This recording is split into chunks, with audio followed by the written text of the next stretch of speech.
Look at your life right now. Stagnation is often a weight problem, not a talent problem. If you are exhausted, adding more to your plate is a recipe for total collapse. Society frames progress as an accumulation of tools. You are told to download another productivity app, join a new networking group, or layer a complex morning routine on top of your existing chaos. This overlooks the finite nature of your attention. Every new input demands a slice of your cognitive energy. When you try to track 20 habits at once, you lack the power to master any of them. These additives function like a background process on an overloaded computer. You drag a massive anchor, wondering why you cannot sprint toward your mission. To regain your speed, you must apply the law of ruthless elimination.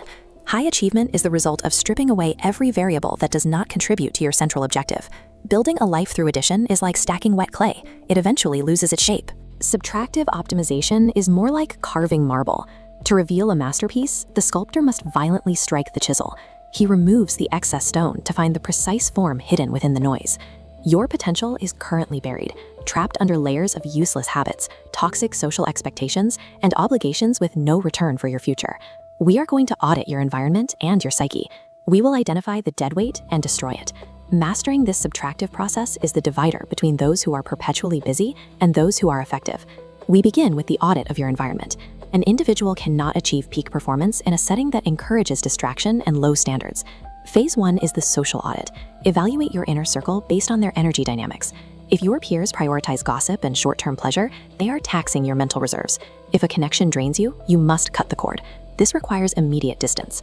You do not owe anyone a long explanation for choosing to protect your time. You will be called arrogant. You will be told you have changed. These are the inevitable reactions from people who are comfortable with the old, slower version of you. Phase 2 is the habit audit. Cheap dopamine loops, like endless scrolling, are the primary thieves of focus. They train your brain to seek novelty instead of depth. In a world of constant notification, your attention is a scarce resource. It is the target of a billion-dollar industry designed to keep you reactive. Look at your daily routine and identify the one habit causing the most damage. Whether it is alcohol or chronic procrastination, isolate it for removal. Do not attempt to moderate a destructive habit. A single drop of compromise can cloud your judgment for the entire day. Total eradication is the only reliable path. Protecting your focus requires a defensive perimeter around your immediate environment and your daily inputs. Phase 3 targets your schedule. Most of your obligations are driven by a fear of social friction. You say yes to avoid a moment of awkwardness. Use no as a tactical shield. By eliminating low-value obligations, you reclaim the hours needed for deep, uninterrupted work. This boundary extends to your physical space. Visual clutter generates a subtle, constant processing load as your brain tries to filter out the noise around you. This room represents the baseline for a flow state. There is nothing to look at, nothing to sort, and nothing to process except the task in front of you. Removing useless objects from your workspace provides an immediate reduction in cognitive friction. Phase 4 is the emotional discard.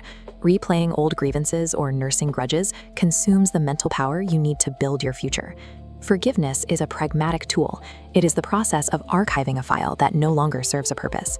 When you forgive, you are not absolving the other person. You are evicting them from your head to free up mental RAM. Reclaiming your social and emotional space is how you build a systemic defense against burnout. When you finish cutting, you will encounter Phase 5, the void. The absence of noise often feels like a crisis of identity. Without distraction, you are left with your own thoughts. Your brain will try to panic and fill this silence with new, equally useless hobbies or content. Sit in the silence.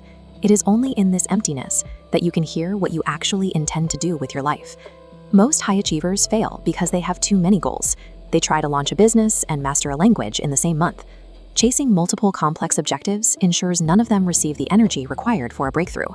Phase 6 is singular focus. This is the uncompromising dedication to one primary mission.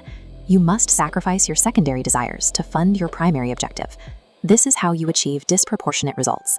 The discomfort of the void is the price of the clarity you need to move forward. When you enforce these boundaries, you will face pushback. People do not like it when you stop being accessible.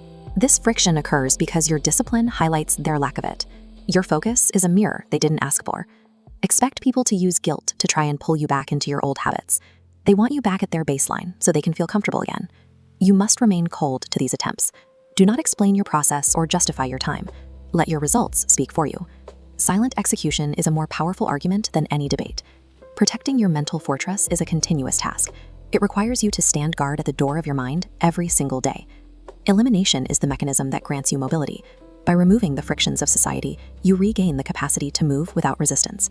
When you stop performing for an audience and cut the dead weight, you gain total control over your trajectory. This journey is defined by individual accountability. Even among peers who share your standards, the responsibility of saying no belongs to you alone. Take inventory tonight. Look at your habits and your circle. If something does not serve your singular objective, kill it today. If you are committed to this work, subscribe now. Leave a comment below and declare the exact habit or relationship you are eliminating today.